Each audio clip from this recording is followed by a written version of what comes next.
네, 교회 여러분 안녕하십니까? 오늘은 12월 23일 목요일입니다. 오늘 함께 나눌 말씀은 말라기 4장 5절에서 6절까지 말씀입니다. 제가 봉독해 드리겠습니다. 보라, 여호와의 크고 두려운 날이 이르기 전에 내가 선지자 엘리야를 너희에게 보내리니 그가 아버지의 마음을 자녀에게로 돌이키게 하고 자녀들의 마음을 그들의 아버지에게로 돌이키게 하리라. 돌이키지 아니하면 두렵건대 내가 와서 저주로 그 땅을 칠까 하노라 하시니라. 아멘. 오늘 말라기의 말씀에 이제 사실은 구약이 마지막 책이기 때문에 우리가 말라기는 짧은 책이지만 그 의미에 대해서 굉장히 더 이제 비중을 두고 생각하는 그런 책입니다. 그런데 오늘 마지막 그 말라기 선지자의 어떤 예언 가운데 나오는 말씀에 보니까 종말에 대한 이야기, 마지막 때에 대한 이야기가 이제 나오면서 이렇게 지금 말씀하고 있습니다. 보라, 여호와의 크고 두려운 날이 이르기 전에 내가 선지자 엘리야를 너희에게 보내리니, 이제 이렇게 얘기를 하시는 거죠. 그런 점에서 우리가 엘리야를 만약에 누구인지 모른다면, 여기서 엘리야가 이제 세례 요한이다, 이렇게 우리가 이제 생각은 하고 있지만, 말라기 선지자가 이와 같은 이야기를 한 이유는 엘리야를 모른다면 그 시대를 알 수 없고, 그리고 마지막 때라고 하는 그 시대의 흐름을 이해하는 사람이라면 엘리야를 이미 보았을 것이다. 그런 전제를 지금 하고 있는 것이죠. 그런 점에서 오늘 우리는 이제 엘리야의 시대, 마지막 시대를 살고 있는 것이고, 그렇기에 엘리야 또 세례 요한과 같은 마지막 때의 선포자들이 과연 어떤 심정으로 세상을 바라보고 하나님의 말씀을 선포했는지에 대해서 우리가 관심을 가지지 않을 수가 없습니다. 물론 이제 엘리야가 이제 구약의 기술 선지자, 그러니까 이사야, 예레미야와 같이 그가 지은 어떤 책이, 저술된 책이 또 구전으로 전해드려온 이야기는 없지만, 우리는 역사서를 통해 가지고 그가 어떠한 분인지에 대해서는 이제 매우 잘 이제 이해하게 되는 그런 일화들이 많이 있습니다. 예를 들어서 이제 나아만과 관련된 일화에서도 보면은 그는 매우 강력한 선포자, 굉장히 카리스마적인 어떤 선포를 했던 분인 것을 알 수가 있지요. 적대국에 장수가 와서 자신의 질병을 고쳐달라고 말하는데도 불구하고 나오지도 않고 요단강 물에 가서 7번 몸을 씻으라고 말한 것으로 그의 모든 선포를 끝냈던 그와 같은 분이었다는 점에서 그분이 정말로 얼마나 더 단호한 분이었던가 하는 것을 우리가 이제 알 수가 있습니다. 그런데 왜 그렇게 단호했을까요? 이제 아마도 그가 구약 역사서의 마지막 시대에 이제 이스라엘의 모든 공적인 영역이 다 무너지고 영적인 영역이 다 무너지고 또 왕들의 리더십이 하나님의 인정을 받지 못하던 그런 시대였기 때문에 그는 정말로 타협할지 모르는 그와 같은 강력한 메시지로 등장을 했던 것 같습니다. 매우 비상한 능력도 가지고 있었고 제자 집단들과 더불어서 많은 이적과 치유를 하고 또 능력을 행하고 그랬던 분이시면서 동시에 세상을 향해서는 세상의 모든 가치를 뒤엎는 듯한 그런 메시지들, 그리고 변화, 그리고 사람들의 어떤 긍휼을 베풀었던 그런 분이셨기 때문에 아마도 그 말라기 시대까지 엘리야에 대한 기억, 그 추억, 향수, 그런 것들이 온전히 남아 있었던 것 같고, 아마도 말라기 선지자에 의하면 이와 같은 선포자가 마지막 때에 다시 한번 등장하게 되겠다는 어떤 그와 같은 이상, 그와 같은 어떤 그 계시, 이런 것들을 받았던 것 같아요. 근데 과연 엘리야에 대해서 우리가 생각하면 할수록 그 엘리야가 그와 같은 단호한 어떤 심판, 그리고 변혁적 미래를 꿈꿨던 이유는 아까도 말씀드렸지만 현실의 모든 질서를 인정할 수 없을 것 같다는, 이대로 지속해서는 이제 더 이상 소망이 없을 것 같다는 그 현실에 대한 판단이 그와 같이 단호한 현실 비판, 그리고 강력한 미래에 대한 소망의 메시지를 이제 전하게 된 것이 아닌가, 그런 생각이 들어요. 근데 오늘 여기 말라기 선지자에 의하면은 그와 같이 마지막 때에 두려운 날에 이르기 전에 선지자 엘리야가 이제 등장을 할 텐데, 그가 하시는 일이 무엇인가 하는 것을 지금 이제 본문에 이제 이야기하는 것입니다. 계속해서 보면은 그가 아버지의 마음을 자녀에게로 돌이키게 하고 자녀들의 마음을 그들의 아버지에게로 돌이키게 하리라. 지금 이렇게 이야기를 하시는 것을 이제 볼 때 좀 의아하다, 그런 생각을 가지지 않을 수가 없는 거죠. 지금 우파와 좌파가 서로 화해한다, 사자굴에 어린아이가 손을 넣는다, 이런 다양한 상대적인 이미지를 말할 수 있음에도 불구하고 오늘 놀랍게도 여기서는 아버지의 마음을 자녀에게로, 자녀의 마음을 아버지에게로 라고 이제 이야기한다는 점에서 결국은 그 이스라엘의 타락한 이스라엘의 가장 중요한 문제는 가장 친밀하고 가장 이해할 수 있는 공동체, 집단 관계 속에서조차도 서로에 대한 이해와 서로에 대한 양보, 서로에 대한 수용이 없었던 시대라는 것을 이제 우리가 알 수가 있게 되는 거죠. 오늘 우리 시대도 가만히 보면 이 마지막의 징조가 뭘까 하는 것을 이제 생각해 보게 됩니다.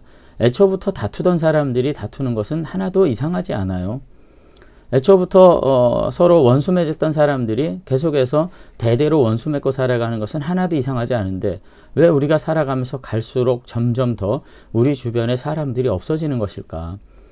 내가 의지하고 위로받고 함께 손을 내밀어 잡아줄 사람들이 왜 이렇게 없어지는 것일까? 그리고 그 최종적 결과로서 가족 간의 관계 안에서조차 우리가 소외되는 일은 무엇일까 하는 것을 생각해 볼 때 결국은 하나님께서 생각하는 마지막 때의 현실의 이 악한 모습은 세대 간의 장벽, 세대 간의 어떤 위로를 떠나서 가장 사랑하는 가족 구성원 안에서조차도 서로의 어떤 이해관계 속에서 참된 관계 맺음에 실패하는 이와 같은 현실인 것을 우리가 이제 알게 되는 거죠.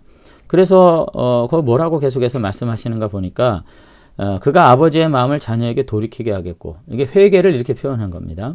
자녀들의 마음을 그들의 아버지로 돌이키게 하리라.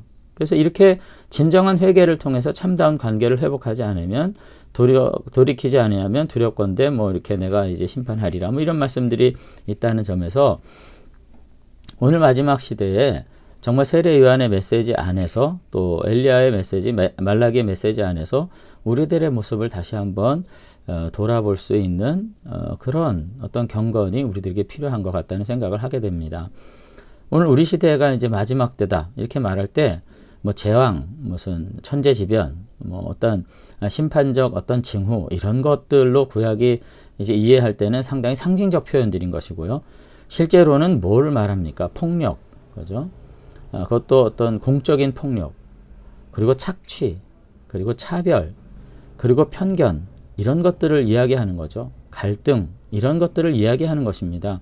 이런 것들에 대해서 결국은 말라기 선지자는 엘리야를 등장시키면서 가장 사랑할 수밖에 없는 혈육과 친밀한 관계조차도 서로를 향해서 돌이키지 않는 시대라면 하나님의 구원을 기대할 수 없다. 그렇게 이야기하는 것으로 우리가 이제 알 수가 있겠습니다. 오늘 우리가 대림절을 이렇게 지내면서 다시 한번 우리가 예수 그리스도의 나심과 다시 오심을 우리가 이렇게 기억하고 소망하는 것은 단지 내 개인 구원과 나의 개인의 영화를 위한 것이 아니라 오늘 우리 시대가 갖고 있는 이 모든 돌이키지 않은 사실, 회개하지 않은 현상들을 다시 한번 돌이켜서 회복하실 하나님을 기뻐하는 까닭이라는 것을 우리가 생각할 필요가 있습니다. 그러나 예수님 당시에도 세례 요한도 죽였고요. 예수님도 그와 같이 십자가에 희생했다는 점에서 1세기 유대인들이 예수님 믿지 않았고요. 믿지 않은 이유는 그와 같은 세상, 진심을 가지고 함께 서로를 돌이킨 마음으로 용납하는 세상을 기뻐하지 않았기 때문입니다. 그리고 적지 않은 사람들이 그와 같은 강력한 지도체제에 대해서 체념하고 좌절하고 또 때로는 타협하고 이기적으로 함께 그 사람들과 관계 맺고 살아가면서 예수님의 그 놀라운 회복의 메시지에 대해서 좌절했기 때문이라는 것입니다. 오늘 우리는 다시 한번 성경을 읽고 하나님을 알아가는 백성이라고 말하면서도 정말 성경이 또 그리고 하나님이 우리 가운데 이루시고자 하는 그 나라에 대한 소망을 과연 우리는 함께 꿈꾸고 있는가? 만약 그렇지 못하다면 우리는 결코 경건한 사람들이 아닌 거죠.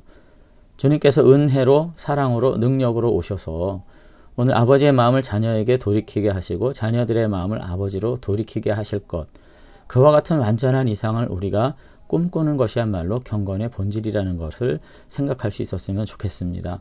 오히려 이와 같은 소망스러운 세상에 대한 믿음이 없이 좌절과 분노를 반복하고 그러면서 도리어 탐욕과 그리고 잔악함을 키워서 이 땅에서조차 내가 어떻게 내 힘으로 안식과 평화를 누리겠다고 하는 이와 같은 태도로 우리는 결코 경건에 이룰 수가 없겠습니다.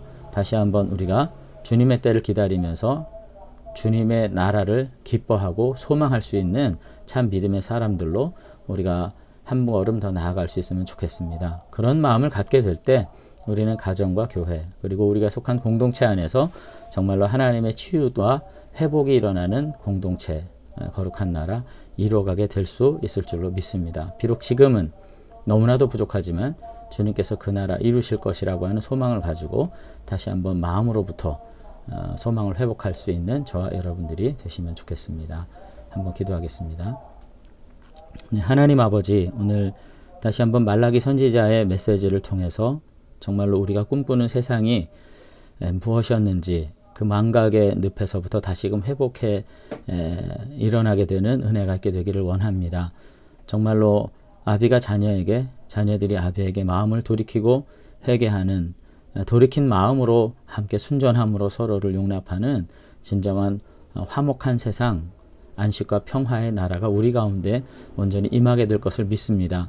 매 순간마다 정말로 돌이켜 눈물 질 수밖에 없는 우리들의 모든 관계 속에서 다시 한번 숨겨진 진심을 잃어버리지 않고 다시 한번 회복하고 서로를 향해서 온전히 표현하고 함께 믿음의 손을 맞잡는 가운데 우리 안에서 회복된 세상 이뤄갈 수 있도록 하나님께서 은혜 베풀어 주시옵소서. 오늘 이 시간도 이런저런 어려움 속에서 낙심하고 좌절한 우리 성도들 기억해 주시고 우리가 어그러진 모든 관계 속에서 다시 한번 어떠한 의무감으로 신음하기보다는 그 안에서 잠잠히 나의 부족함을 바라보고 기도하면서 회복의 시간들을 향해서 우리가 다시 한번 소망을 품고 한 걸음씩 전진할 수 있는 불굴의 믿음 우리들에게 허락해 주시옵소서.